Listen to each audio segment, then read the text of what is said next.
Hey, what is up, guys? So now that we have Dark Magician of Chaos now legal in the game at 3, I know a lot of people want to see this fan favorite card. Plus, it was actually super amazing when it had its original effect. Now we're going to go ahead and see it in action now with Dark Magician support, because there is a lot of cards that work relatively well in the Dark Magician deck when you combine it with Dark Magician of Chaos. Now, there's a lot of cards that you can actually target in the Dark Magician deck simply just with Dark Magician of Chaos, and I feel like that alerted to with DMOC, like look how good DMOC is. Just in general, he can technically destroy Pendulum, so and then he's going to spell another one that he's able to banish. You have so much ability to banish cards, maybe that's how this deck can compete against Pendulum. Look at that. He had a DMOC that attacks something, and of course anything that it destroys, it gets to banish it. It's got 4,800 attack, that is due to Magic Expand, which was a card I think a lot of players were super excited to see. Plus you have Dark Magician, which is a fan favorite card. This could look like a relatively decent fan favorite deck. I don't think it has any like really explosive turn 1 plays, and that's the main problem that it has right now. But I'm going to go ahead and play a few more replays, guys, and I'll give you guys a deck profile for this. And thanks Teriyaki for sending in these replays. Got that Mech Lord Buster Blader attack over there. It's kind of cool seeing some of these older cards mixed in with some of the newer stuff, just to see what people do. I mean, heck, this guy's playing Dark Magician Girl. And, Teriyaki actually plays one in his build. I don't know if she's like that great, to be honest. I mean, I know that there's some cards that count as Dark Magician in the grave, but I think it's too mediocre. She needs some type of protection, which you can get. I mean, Dark Magic Current, half your life points for the Dark Magician. Magic Cylinder's activate. Look at that cheeky play, dude. Sometimes you run into a player, and look at that Magic Cylinder. He activates the Regeki, but then he's going to go ahead and bust out a DMOC over there. But that does allow him to special summon the Magician of Black Chaos. Then he's able to resummon his Dark Magician of Chaos. And during the end phase, he gets to re-add back Dark Magic Curtain. That's not a bad effect. Obviously, he only had to pay 300. That discount right there when he only had 600 life points left. But then he activates Magic Expand as a quick play. Look at that. Like, that's almost looking like, it looks like it's kind of a meta deck when it just like is real aggressive there out of nowhere. But it's funny to see that the guy, I think he mixed in too many archetypes. He's playing like 60 card deck. I don't know if that guy was trolling. But you know, Buster Blader and Dark Magician, they have support, right? Pretty cheeky indeed. But nonetheless, that one was pretty cool with the Magic Cylinder. Anyways, next up against the Crystal Beast. Crystal Beast, let's be honest, they're not very good. I know it's a fan favorite archetype, but the Pendulum support that got, it just wasn't good enough. Anyways, he opens up like okay. And unfortunately, Mirror Force is just an outclass card now, but he's got the Dark Magic attack, which blows up all of the back row. That's a pretty good effect, you know. And he tributes it for the Dark Magician, but then he brings back Dark Magician. Well, I guess technically you lose the boost from Dark Magician Girl. But anyways, Sorcerer of Dark Magic, because it's actually called Dark of something in the OCG. But anyways, Sorcerer of Dark Magic. So you source summon by tributing 2 level 6 or higher spellcast type monsters. You can negate the activation of any trap card, or it says cards, and destroy them. So basically, it's like a better version of Jinzo. Like, you just be like, no traps at all. Pretty good stuff indeed. But DMOC is just like, he is the card, and he keeps on busting it out time and time again. So you can see, like, it has a little bit of utility. Being able to add back the Dedication through Light and Darkness, which is a quick play.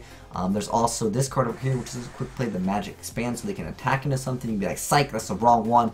Extra boost and attack over there. But you can see, it's just not that bad. So he's going to go ahead and summon the DMOC, and then bam, double DMOCs in the game. Like, triple DMOC on the field. If you told someone that one day DMOC would go to 3, no one would believe you. No one. Now, true, it does have its errata effect. But the way that you can use it now, as you guys have seen through Dedication, through Light and Darkness, that downside doesn't really hurt that much because you're activating during your opponent's turn. Like, I think how this deck wants to play is you're going to banish one card when you summon Dark Magician, and then you get to add back another card, and then resummon Dark Magician, and then from there you can go off next turn, add any spell card. So if you guys haven't seen this effect, before we get into the deck profile, I want to read its full effect. And the old errata effect is, well, I'll read the full effect. Let's read the full effect first and let's talk about it. So, during the end phase, if this card was normal or special summon this turn, you get to target one spell card in your graveyard, add it to your hand.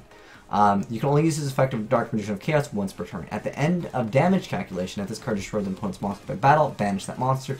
If this face-up card would leave the field, banish it instead. So, what it really comes down to is the older effect was as soon as it was a summon, you got that spell card. That's what made it so good. Now, you gotta wait, so waiting, you guys know, is not the best thing in Yu-Gi-Oh!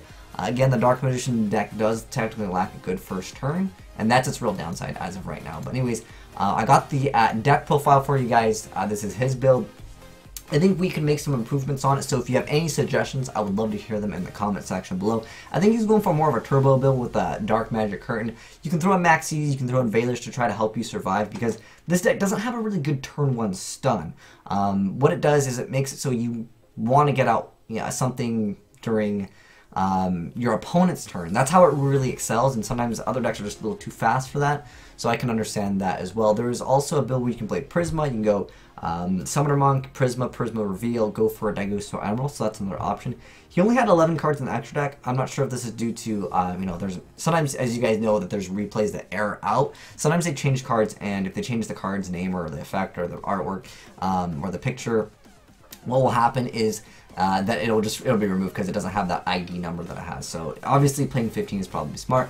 But anyways, he's got 3 Dark Magicians. Again, if you guys have suggestions, would love to hear them because I want to mess around with this deck. They got 3 Dark Magicians. They're all the same. There's just different artworks. We have 1 Sorcerer of Dark Magic. This could potentially be good, maybe a good sideboard against like random things like Phantom Knights. Like imagine negating all the Phantom Knight trap cards. That's a pretty big deal. Or against any archetype that really relies on traps. There's not too many right now in the meta, but that's a pretty good effect. Next up, we have 3 copies of Demok. Now, through dedication through Light and Darkness, you can technically get out them anywhere that means the hand, deck, or graveyard. So I was thinking maybe you can cut down Demok to a lower number if you want to. But the thing is, remember, Demok gets banished. So I was also looking at this card. Some of you guys know from the live stream, Different Dimension Reincarnation is an excellent card because when Demok goes away, he gets banished. So you can discard 1 card and select one of your remove from play monsters and special summon it, and then you get to re-add back a spell card. That can be, a lot of different things. There's a lot of really good spell cards in here. In fact, like most of these are actually really good cards in the deck that you are almost going to have live, with maybe the exception of Dark Magic Attack. Unfortunately, Thousand Knives isn't that great when we have Regeki and Dark Hall in the game, but nonetheless, getting back any spell card is really good. I could recommend maybe like a Regeki, even maybe a Forbidden Lance randomly would be good just to keep Demok alive, because sometimes maybe something will happen to him. Regeki, Dark Hole, those could be options if you want to. I mean, you're adding anything you want in the deck. This card technically could make you go super modest, but that new Pot of Cupidity card could be technically good because you can like make the deck a little bit faster. And again, that's just the one problem it has, is you really want to open up with like Magician's Rod, and then like one of these. That's the ideal hand right now in this deck. But I think that if you just get that will be pretty good as an opening starter hand. But next up, we got 2 copies of Magician of Black Illusion, 1 Dark Magician Girl. I think this is kind of more just for fan favorite, but at the end of the day, it does have different effects depending on what you have. There's also another card where if you control Dark Magician and Dark Magician Girl, you get to... Ooh, let me look at that Dark Magician. I don't know if I'll be able to find it. It's a card where it's like, if you control Dark Magician and Dark Magician Girl, you get to destroy everything your opponent controls. I don't know if that's viable, because getting them out, you guys can see, it's not that difficult. It really isn't, especially with Eternal Soul. But I think that it's just not so viable, especially in this day and age in the game. Like, if you're getting those out, you should have kind of some advantage, but unless you want to try it out, feel free to try it out. 3 Magician's Rod, I think like you gotta play 3 of these, and 2 copies of Allure. Not that many targets to Allure, but because of Illusion, you can add double. But I mean, I think Summoner Monk would be a great addition to the deck. Next up, we have Dark Magic Attack. Well, and the double Allure Darkness, obviously, but Dark Magic Attack. 3 copies of Dark Magic Curtain. This card can be pretty much like never be dead. Well, I mean, obviously, if you draw them all, that's pretty bad at that point. You might as well just scoop it up. For the most part, I'd say.